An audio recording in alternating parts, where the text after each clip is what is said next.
I've been spending a lot of time giving the Department of Environmental Conservation the benefit of my wisdom this week, and so I'm a little worn out right now. I'm going to try to stand over here because I don't think I can stand in one place and walk. So I'll try from over here and see. Everyone can hear that? You got the... I'm up a little bit? Okay. Okay, so Joe and I did talk a little bit and tried to make sure we didn't talk about the same things, and there's a couple areas in which we still overlap a little bit, and I will skip over some of those slides. It just shows you how important those topics are. But for the most part, I think we did a pretty good job. So I will review briefly that indeed there are lots of different layers of rock underneath our feet. And the way things work in New York State is the rock is stacked up in layers. The layers are tipped, so they're deeper in the southern portion of the state and shallower in the northern portion of the state. And they're also kind of squashed, like a layer of pancakes where you lean down one side, because it's thinner in the northwest and fatter in the southeast. And those factors wind up determining where companies want to drill. The thickness of the shale, the depth of the shale, how much organic matter is in the shale, how long it's been down there cooking under what temperature is all the variables they look at that determines the best drilling spots. So basically where we are here, there's Marcellus Shale, as Joe pointed out, about 1,000 feet below our feet. Strictly what the S guy says is that if the shale is shallower than 2,000 feet below potable water, you have to do an independent, a separate environmental impact statement. They didn't say you can't drill there, but companies are unlikely to spend that money. So they're unlikely to, and that shale is likely to be less productive because of the shallower depth. But the Utica is down there, and the one benefit is it's a bit thinner and may or may not be as productive. We may get back to that later. But here you are in Cuyahoga County, Moravia down there. You are on the edge of what's considered to be the prime zone of the Marcellus Shale. So the green is the whole Marcellus Shale, and the hashed is what they consider to be the best producing shale based on those depth and thickness and organic content. In reality, I think that indeed the shale is so shallow here it's unlikely to be produced. But never say never. It depends on gas price, and it depends on other company cash flow necessities. So never say never. It also may mean, and we'll get to this in the economic section later, that areas like Cuyahoga County may see some of the negative impacts, like the truck traffic or pipelines, without ever seeing the royalties from gas production. So just because they won't drill here doesn't mean you're off the hook. Okay, so quickly, as Joe went through, that there's two parts of this. There's the horizontal drilling and there's hydraulic fracturing, so I won't go through this, except to point out, that the drilling has to go through where our water comes from, the aquifer layer. Those tend to be within about 1,000 feet of the surface, usually 800 so feet is the deepest. Most domestic wells, 30 feet to a couple hundred feet. That step of getting through the aquifers and sealing the pipe where it goes through the domestic water is obviously the key step in making sure that there's no contamination of drinking water. Joe mentioned the intermediate casing. I'm going to get back to that in a little bit. That's still working? All right, great. And I'm really not mobile. Okay, so the next part is the hydraulic fraction part. So one thing I do want to point out, wells are fracked in stages. So they drill down, they drill sideways, and when they're done drilling, they pull the drill bit out, they go down there with basically, they call it a gun. It sets off charges that punctures holes in the metal casing, and they go down and they pump fluid in and they fracture the rock around there. And that's in the last, some yards of the well bore. Then they put a cement plug in and they back up a little bit and they do the whole thing over again. They shoot the gun, they put the frac fluid down, and they overpressurize it, crack the rock, put another cement plug in, and all the way back up to the beginning of the well. That, up to the horizontal part of the well. That means that this casing is subjected to various stages of pressurization, overpressurization, and then relief in its life. And it is exactly that process that can degrade the integrity of the cement around the well. In the a researcher, Dussault, has a great paper on the way in which oil wells fail, their seals fail, and he said repeated pressurization is one of the best ways to make a well fail. Okay, so why are we all hot and bothered about the Marcellus Shale? Why are you all here? Why is this a big deal? There are ways in which hydraulic fracturing, the high volume hydraulic fracturing, is different than kind of drilling that's been done before. Joe went through how much it was industrial. Here's some other pieces of that. One, the shale down there is already fractured. It's not one big monolithic block. It's much more like the tile floor here, though the block size is about 1 meter on a side. It is already cracked on about 1 meter by meter square basis, but those are forced together by the pressure. So sometimes, if you're drilling a vertical well, you might hit some large crack in there, because some of the cracks are bigger than others, but you're unlikely to, because all the cracks run up and down. As soon as you turn your drill bit sideways and you go sideways, you are intentionally running through all the fractures you possibly can in the rock. That greatly increases the chance that one of those fractures is that rare one that is large or goes long. So your chances of having a vertical well failure are relatively small because your chances of hitting that one bad fracture are small. But as soon as you hit more fractures, which you're trying to do with a horizontal well, your chance goes way up.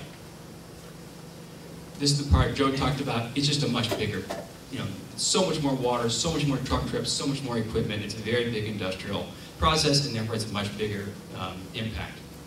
The other thing that's often not emphasized enough is that fracking has been done, yes, for 60 years.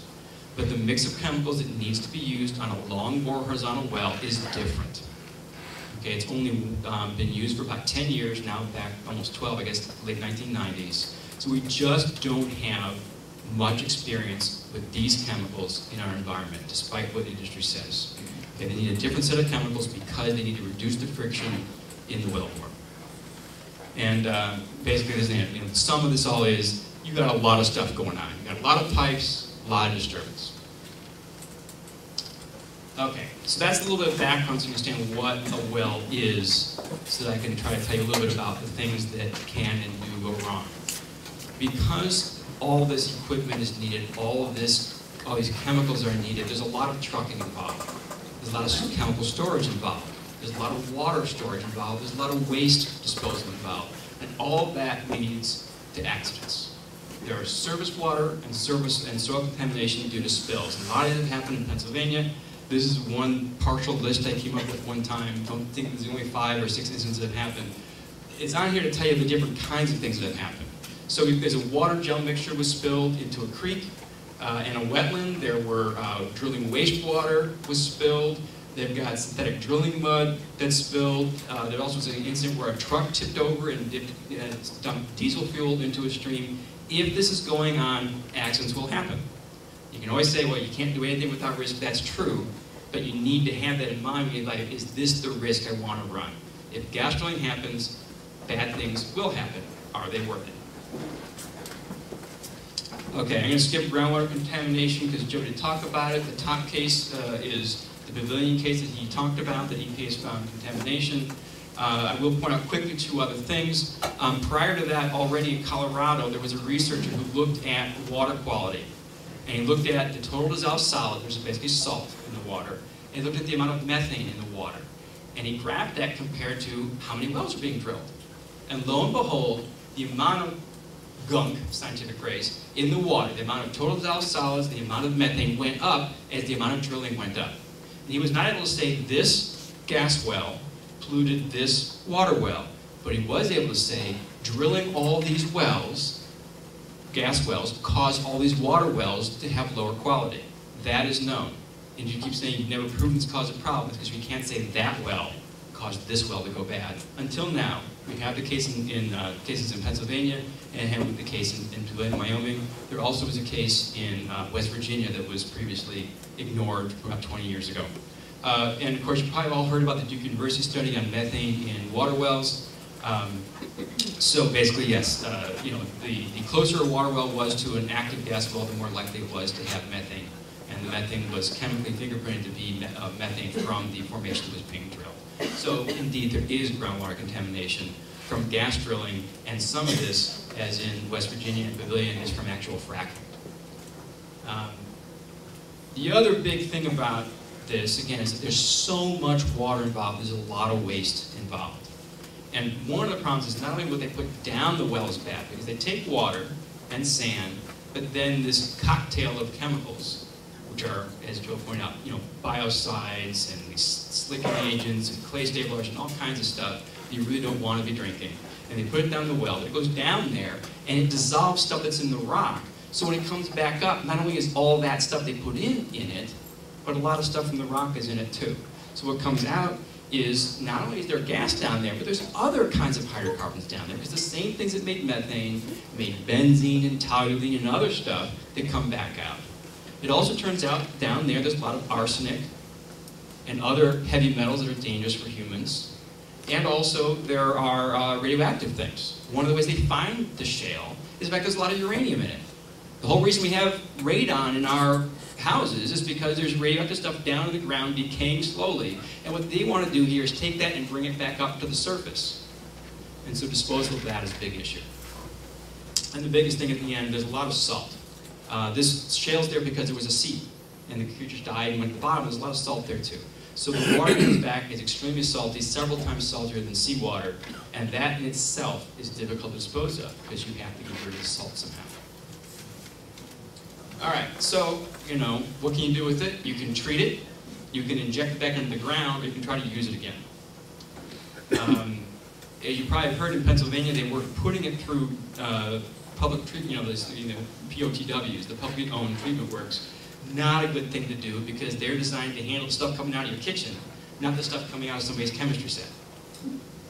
So those do not treat the waste unless it's, and even with pre-treatment, they were finding that they were getting too much junk in the water, and so places in Pennsylvania had to shut down, initially had to shut down because their water was getting too polluted. They were pulling out of the Monongahela River, and they said, whoa, what's going on? And eventually they stopped using that in initial treatment plants. Also, the New York Times told the story about all the radioactivity that was getting through the plants. So injection wells, you can't have those in New York State for the most part because they take a porous rock media, and guess what? The shale isn't very porous. That's the whole reason the gas is still there. So we don't really have any good sites for injection wells. And so finally you're saying, well, we're going to try to reuse and recycle this. And you will hear them often say in Pennsylvania, don't worry, waste has been solved, we're recycling 100%. Don't believe it. I took a look at the waste data, which the Pennsylvania Department of Environmental Protection keeps records online, and I added things up. And they are doing something. I will give them credit for doing the best they can to reuse some of this water. But there are two issues with it. One, again, it comes back so polluted that they have to dilute it down before they can use it. The other is that what comes back out of the well is only maybe 10 to 30% of what went down. So they aren't getting enough water back out to use again. They still have to add lots of fresh water. So don't believe like it's solving the water problem. There's still a lot of water being used here. But if you look at what they did reuse, in the top line, in 3 different data sets. Whoops, let's go back. There we go. I was looking for the laser pointer button. All right. So they did reuse some stuff from fracking, about a third in the in the 2009-2010 report. That dropped for some unknown reason in the first 2010 report. I don't know what happened there. I've been only getting answers. And the early part of 2011 went back up to about a third of the water is indeed reused in fracking. This is of the flow back, the waste that first comes back after the well is fracked. That means the rest of it's being processed still. That's not 100%, that's a third. Some of it is being reused in a different way, not to frack a well, but to drill a well. So that's great. So they used a quarter of it to re-drill. Again, early on, they used a lot of it to re-drill in that 2010 report. And again, they're back to about a quarter or a third in 2011. The only issue is that when the water is used to drill, it then typically goes to a waste treatment plant. So they're not reusing the water over and over and over. At best, a lot of the time they're reusing it once. So they haven't really solved the waste problem. It's still not 100%. They're moving in the right direction. Okay, I'm going to skip the global warming thing. This is the same figure roughly that Joe showed. So this is what I'm saying. This is an important issue. We have to figure out a way to curb our appetite for things that will warm up the planet. You also talked about air pollution. So there are a lot of things that cause air pollution related to gas drilling. And I do want to point out that ozone levels go up where there's gas drilling. Ozone harms crops, not just people, which is bad too, but also harms crops. And soybeans and grapes, which are 2 big products for New York State, are both a couple of the species most vulnerable to ozone. All right, so that's a little bit of the science and some of the things I think, the important things I think that can go wrong. We're going to flip over now and talk about economics a little bit. And MJ asked me earlier, and I'm often asked, basically, why are you doing this? You're a physicist. And what I will say is 2 things. One, I saw that nobody else was doing it a couple of years ago, and as a physicist, at least I wasn't scared of a number. I will also have to admit that my minor degree when doing my PhD was in scarce resource economics. So I have kind of a dabbling interest in economics. I know I'm an economics expert, but I kind of find economics interesting. So I decided to take a look, because a lot of studies are coming out saying, wow, this is great. You know, look at all the money you can make, look at all the jobs we're going to create. This is going to save, you know, whatever, Pennsylvania, upstate New York, you name the area. And it seemed too good to be true, and it probably was. But all, there were the reports that say, I better dig into them and see what's going on. So let me explain what the reports are. I'm only going to talk about one, but there are a handful, and they're all the same. They were called Prospective Studies. They take a look at what they think is going to happen in the future based on starting to do gas drilling now, or something like that. And they have to do that then with a model. The model we'll talk about in a minute is called an input-output model. But in looking at these reports, there is one important thing that I retained from that minor in scarce resource economics 20 at least years ago, which is you always look at who funded a study. And in my case, when I was doing research, that was the Department of Energy, because I was doing fusion energy research. But when you're doing economics, it's really important to look at who's funding the study. So these studies, when you look at the studies, across the board, they're funded by industry in one way or another. So this particular set of studies out of Penn State were funded by a group called the Marcellus Shale Coalition. Nice, innocent name. And so you see that who they are is gas companies, pipeline transmission companies, you know, people like Halliburton, a supply company, Chesapeake, Cabot, all our friendly faces. Okay. They paid for the study, and they got what they wanted. So this is the idea of the modeling that's done. So an input-output model does something that is important. Okay, it tries to predict what is the level of economic activity if we start doing X. And it's not just the gas company spends money because maybe it goes and it buys gravel. Okay, it's called a direct impact that happens. Or they pay a landowner some money because they extract gas, they pay them a royalty. Those are all direct things the gas company is doing, and that is a boon to the economy. In addition, though, there's certain secondary or spin-off benefits. The person who's running the gravel pit has to go run their equipment more, so they buy more gasoline, so the gas station guy gets more money. Or the landowner, you know, they get to go out to dinner a little bit more, they see a movie or whatever. And those are called indirect and induced impacts. Those are important to capture, and that's what the input-output model is designed to do. The problem with this is that there are some things they aren't paying attention to. All these things you know are additive. They're all saying things are better because we're doing this, right? We give you some money, you spend on this guy, you spend some money on this guy, it's all better. They are not capturing any possible impact that the gas company might have that decreases somebody else's income. So here's another way of looking at that. So you have, you know, these bars represent the economy, okay? So on the beforehand, you've got a gas industry that's spending a certain amount of money, and you've got industries that are kind of working with them that spend a certain amount of money, and that's all great. And then when they start doing gas drilling, they all do more, right? The gas company has more money, and all the industries that supply them gravel and pipe and whatever, they're all doing better. But we're not seeing a whole other piece of the economy, which is basically everybody else. So if you're a bed and breakfast, if you're a tourism industry, if you're a farm that you know, crops are damaged by ozone, if you're an organic farm who cannot sell your produce anymore because people are worried about the chemicals coming out of where your farm is, you don't sell as much afterward. So if you don't capture the possible negative impact, you can't possibly calculate the total impact that gas drilling has. Now in my schematic, of course, things are worse afterwards, okay? I'm not saying for sure it's worse. I'm saying they don't have a clue. And it certainly is not as much better as they're claiming. I do happen to think that we're likely to be worse off afterwards, but no one's done the numbers to know. Unfortunately, even the state DEC in their economic assessment report doesn't know, because they used exactly that kind of model, input-output model, with no negative impacts. They did, in the text, mention, oh yeah, there could be negative consequences on local governments or negative consequences on other businesses. They didn't put any numbers to that. Whereas when they talked about how much income there would be, everything has lots of dollar signs on it. So the enumerated they said what there could be as negative consequences. They didn't quantify them, whereas they quantified all the benefits and said, see, this is why it's good for the country. So, in addition, they did some other mistakes. They used a lot more production out of the shale than there should be, and they took the lifetime at some, most of these shale wells peter out within 10 years. Things like that, just, again, the whole assumptions are wrong in that model, and believe me, I told them a lot about that in my comments.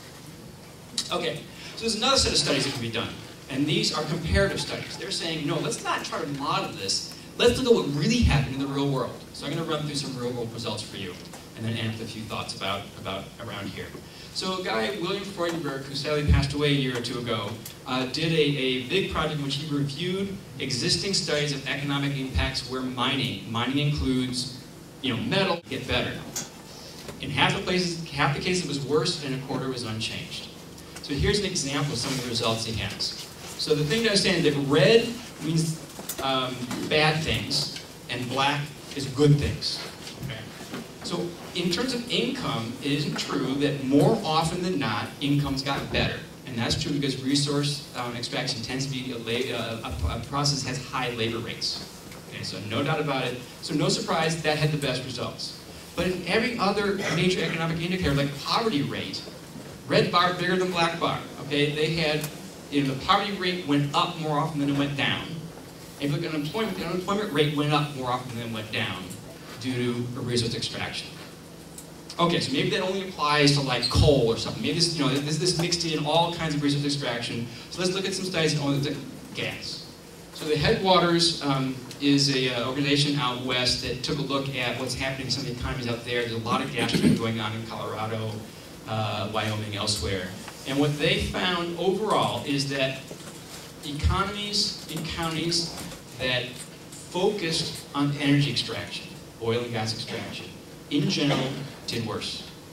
They had less diversity, they grew more slowly, there was a bigger income gap between the rich and the poor, they were less educated, and they had less ability to attract. It was less desirable place to live, so retirees didn't come there. They couldn't bring investment dollars in. So the bottom line is all these factors hurt economic growth, and lo and behold, they found that they didn't do as well. Here's an example. If you look at the solid bar is counties that use a lot of energy extraction, and the dotted is the ones that had not so much energy extraction.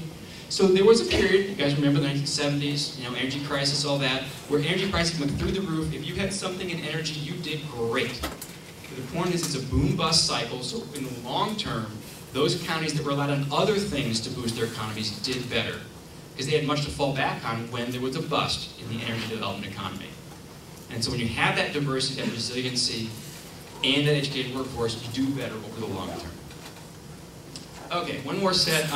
Jeffrey Jacquet, at the time, was at Penn State, took a look at also some counties out west, and he found some of these kinds of things. That there are extra costs for the communities where there's a lot of gas drilling going on. This is a graph on the left of how many emergency medical service runs there were in a community, and on the bottom versus how much drilling was going on. The more drilling, the more EMS runs. And who pays for those EMS runs? Our taxes. But of course, our local governments are getting money in from the gas drilling. So we looked at that too. What he found was that the extra income from gas drilling in a couple of the communities he looked at just equaled the extra cost the community had. They wound up where they were before. In one of the communities, the revenues didn't cover expenditures. They were worse off than before the gas drilling came. Okay, so yeah, it's true. Money comes in the front door in the form of taxes, but it goes out the back door in terms of extra expenses. So you guys have heard some of this in the news lately probably, so basically property values go down where there's gas drilling. Not a surprise, most people don't want to live next to a gas well. The SJS admits this. They go through like 3 different reports and say, oh yeah, all of them show the property values go down. That's about where they left it. All right. I've talked to real estate brokers in Tompkins County who say, I'm having a tough time selling a property that has a lease on it. Someone testified at the hearing in Ithaca, I have 4 deals fell through for me because of gas leases. Again, there's no official record of that, that's why I say anecdotal here, but real estate brokers are having a tough time selling land that doesn't move if it's got a lease on it. People looking for land without leases. Mortgage issues also. If you have a gas well on your property, that will violate terms of your mortgage. Okay, so a gas well violates the title insurance, and it also violates requirements of how far away actions can be from a house set by the secondary market. So the SJS specifies how far a gas well has to be from your house, but it's too close according to Fannie Mae and Freddie Mac and all the lending institutions. So if you've got a gas well and someone wants to buy your property, they will have a very difficult time getting a mortgage. So this is kind of my summary slide. You know, we don't know what the net impact is. I have my hunch, but we don't know. No one's done a good study of the measurement. But we can take a look at the scale of things to get some sense of it. So this chart shows on the left-hand side all the things that people do that earns income off the land. So the pink is tourism, and that includes the wineries and all the other tourism, and this is just for the Marcellus and Utica Shale area. The green is other farm income. You've got dairy on there, hunting and fishing, wildlife watching, all the kind of stuff that might go on around here that brings in money off the land per se. And the black bar is from gas drilling, and that includes both the royalty payments to landowners, plus an ad valorem tax. The value of the property is taxed based on the estimated value of the gas that's paid by the gas company to the state. All that totals about $17 billion.